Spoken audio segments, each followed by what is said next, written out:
အားလုံးပဲဂုဏ်ရှိပါယုံကြည်သူတွေအရောက်စီတန်ကိုပြန်ပြီးမှဖျားတခင်နှုတ်ဘတော်ဖွင့်ပြချက်အနေငယ်ကိုဝင်ငါပေးချင်လို့ဖြစ်ပါတယ်အခုကျွန်တော်ဝင်ငါပေးချင်တဲ့နှုတ်ဘတော်ဖွင့်ပြချက်ကြတော့အနာဘလို့ငင်းရမလဲနော်သူတပောက်ကိုအနာဘလို့ငင်းရမလဲပြင်ပုဂ္ဂိုလ်ကိုလည်းဘလို့ငင်းရမလဲဆိုတဲ့အကြောင်းရတဲ့ပတ်သက်မှာအနေငယ်ပြပြချင်တယ်ဖြစ်ပါတယ်ဆိုတော့အဲ့ဒီရတဲ့ပတ်သက်မှာမပြောခင်မှာကျွန်တော်ယုံကြည်သူဒီအရောက်စတဲ့ပုံမှာဖျားခင်ထားတဲ့အချမ်းစီနဲ့ပတ်သက်မှာအနေငယ်ပြပြချင်တာဖြစ်တယ်ဖျားခင်ကကျွန်တော်တို့ယုံကြည်သူရဲ့အရောက်စတဲ့တူတာတင်မီဒီကိုအမေရန်ကျမဆက်ရှင်နဲ့ဖျားပြပါတယ်အာမင်ဆိုတော့အနာယောဂကဖျားခင်ရဲ့အချမ်းစီမဟုတ်ဘူးကျွန်တော်ကဘာဦးချမ်းကနေပြီးကျွန်တော်တို့ဒီဗျာတိအထိကျွန်တော်အချမ်းစာကိုလဲလာတဲ့အခါမှာလဲဖျားခင်ကကျွန်တော်အမေရန်ဘာပဲလဲကျမဆက်ရှင်နဲ့ဖျားပြပါတယ်အဲဆိုချမ်းစာတဲ့မှာအချင်းချင်းငါကတင်းတို့ကျမချင်းပြတဲ့ဖျားပြတဲ့အရာတွေကျွန်တော်မြင်တွေ့ရတာဖြစ်ပါတယ်ဆိုတော့အနာယောဂဆိုတာက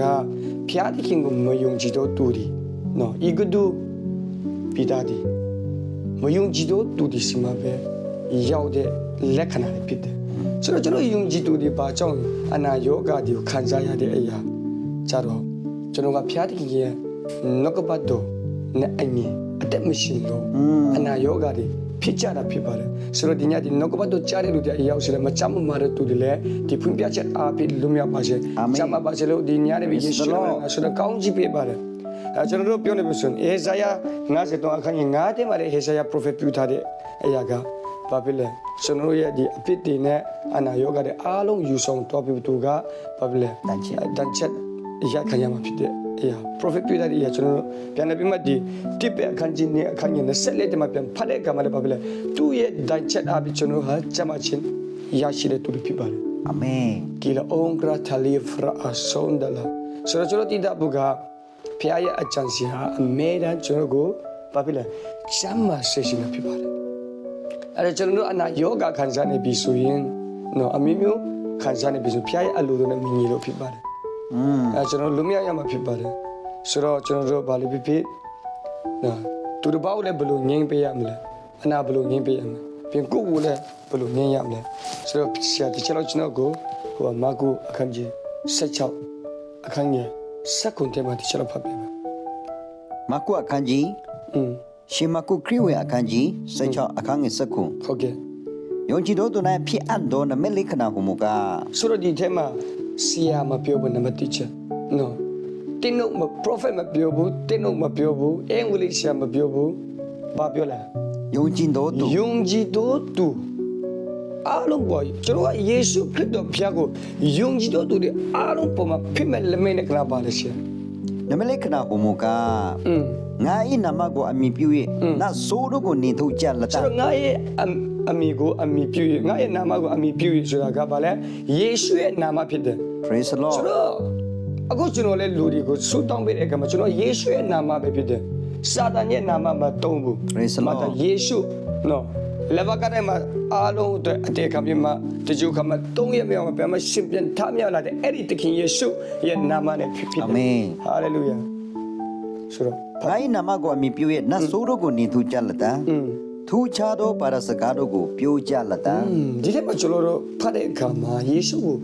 ယုံကြည်တော်သူဒီအားလုံးဆရာဆရာမတွေမပြောဘူးမထားကျွန်တော်ပြန်ပြောမယ်ဆရာဆရာမတွေမပြောဘူးသူ့ကိုယုံကြည်တဲ့အားလုံးအတင်းတားတွေလည်းအားလုံးလောက်ဆောင်ရမှာဆိုတော့ကျွန်တော်တို့ဖျားတားတမိတဲ့အားလုံးယေရှုခရစ်တော်ဖျားကိုယုံကြည်လက်ကပ်ပြီးတဲ့နေ့မှာအားလုံးလုံနိုင်မဲ့လက်မဲ့ကနံပါတ်1ချက်ကဘာဖြစ်လဲကျွန်တော်တို့ကနတ်စုကနေထုတ်နိုင်ထုတ်ကြလတာဆိုတော့အဲ့ဒီနောက်ပိုင်းမှာဘာဖြစ်လဲအမျိုးမျိုးတော့ဘာသာစကားပြောနိုင်ကြလတာလာစကရုစ်အန်ကရတ်ဒီဇလာဒါဒီအချာတော့ဘာစကားပဲဆိုတော့ကျွန်တော်ဘာကြောင့်ပြောနိုင်တယ်ဒီຢာကယေရှုခရစ်တော်ဖျားကိုယုံကြည်လက်ခံလို့ဖြစ်တဲ့အရာဖြစ်တယ်လက်မဲ့လက်ခံဖြစ်တယ်ဆက်ပါမရှိမွေတို့ကိုဖမ်းကန်ကြလတန်တီစီတတ်တော့အစိတ်အတော့ကိုတောက်စားဒါကြတော့ dimension မြင့်မှာပဲရမှာ dimension မြင့်နဲ့ဖျားကိုစမ်းလို့မရဘူးစားရင်တဲမှာနော်ဆိုတော့တခါကျကိုကဘတော်စားမိတဲ့အခါမှာမတည်နိုင်ဘူးနော်တတ်ကြတော့ဖျားကိုစားမှကျတော့လို့တော့မရဘူးဖြစ်တယ် praise the lord ဆိုလို့ချင်းကတော့ကို dimension အရင်မြင့်အောင်လုပ်ပေါ့မမြင့်ကတော့တော့လို့မလုပ်နဲ့ဒါကြတော့ကျွန်တော်အားလုံးကိုပြောပြတာပေါ့နော်ဆိုတော့ဆက်ဖတ်မယ်အဲ့နောက်ပိုင်းမှာတေစီတတ်တော့အစိတ်တော့ကိုတောက်စားမိနေဘေးဥပနဲ့ကင်းလို့ကြလတန်ဟုတ်ကဲ့မကြမ်းမမာတော့သူတို့အပေါ်မှာဆိုတော့မကြမ်းမမာတော့သူတို့ပေါ်မှာလက်ကိုတင်၍ဆိုတော့ဆူတောင်းပေးပါမပြောဘူး ဆိုတော့ကျွန်တော်ယုံကြည်သူတွေမကြမ်းမာတော့လူဒီရှင်းပါပဲဆူတောင်းပေးချင်နေတာဆူတောင်းပါမပြောပါဖြစ်လဲ လက်ကိုတင်၍ချမ်းသာပေးကြလက်တာ လက်ကိုတင်တဲ့ကပ်တို့တခါလဲကြမ်းမှာဖြစ်ပါတယ် Praise the ဆိုတော့ Lord ဒီညကျွန်တော်ဒီအတန်ကိုကြားတဲ့လူတွေအားလုံးနော်အနာယောဂဝေဒနာခံစားနေတဲ့တင်တို့ဒီအတန်ကိုကြားတဲ့လူတွေအားလုံးယေရှုနာမနဲ့လူမြတ်ပါစေယေရှုနာမကြမ်းမှာပါစေဒီညလည်းပြီးကျွန်တော်ဆူတောင်းကောင်းချီးပေးပါတယ် အာမင် ဆိုတော့ကျွန်တော်တိတာပုကချမ်းစာမှာလေးလာတဲ့အခါမှာဆရာမတွေမပြောဘူးဘာဖြစ်လဲအားလုံးဖြစ်တယ်ဒီစုကျေးဇူးကဖျားသခင်ကကျွန်တော်ကိုအလကားပေးတဲ့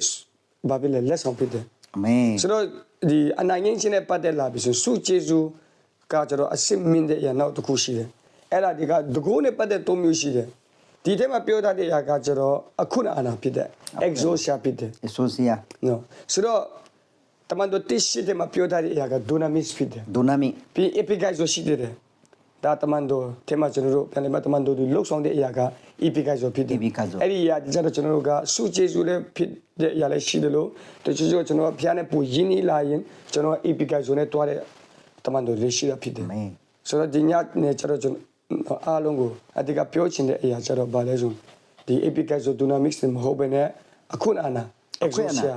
နော်သူ့ကိုယုံကြည်တဲ့သူတွေအတင်တာတွေအားလုံးလည်းလှုပ်ဆောင်နေတဲ့အရာဖြစ်တယ်ဆိုတော့လူတွေကိုဘယ်လိုမျိုးအနိုင်ရင်းနိုင်မလဲယုံကြည်နဲ့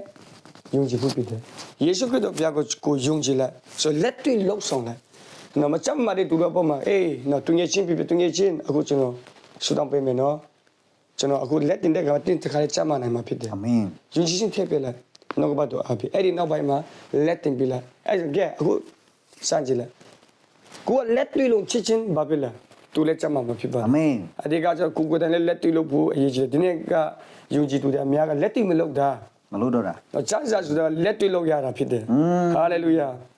ဒီညဒီနောက်ကဘတ်တော့ချားတဲ့လူတွေအားလုံးလည်းကိုရှိတဲ့နော်နေရာဒီမှာလက်တွေ့လှုပ်ဆောင်တဲ့သူတွေဖြစ်ပါစေ အာမင် နောက်ကဘတ်တော့အတိုင်းကျွန်တော်ပြပြတာဖြစ်ပါတယ်ဆိုတော့ကိုယ့်အကူနဲ့ဘယ်လိုချမ်းသာချင်းရောက်ဘယ်လိုလုပ်နိုင်မလဲကိုယ့်အမတော်ခေါင်းကိုက်ပြီယူရှင်းရှင်းနဲ့ကိုယ့်ရဲ့လက်နဲ့ဘာဖြစ်လဲခေါင်းတင်မှာကိုက်လိုက်ယေရှုနာမနဲ့ဒီခေါင်းကိုက်တွေထွက်တော့ပါစေဟိုမှာပိုက်နိုင်ဒီပိုက်နိုင်တွေအားလုံးယေရှုနာမထွက်တော့ပါစေကိုယ်ကယုံကြည်ဖို့ကြတော့အရေးကြီးတယ်ဆိုယုံကြည်ပါပြီးယေရှုရဲ့နာမနဲ့မောင်းထုတ်လိုက်ပါတကယ်ကိုထွက်တော့ဖြစ်ပါတယ်ကြားလိုက်တဲ့အရာအရောက်စလန်ကိုဖျားတယ်အထူးကောင်းကြည့်ပေးပါစေ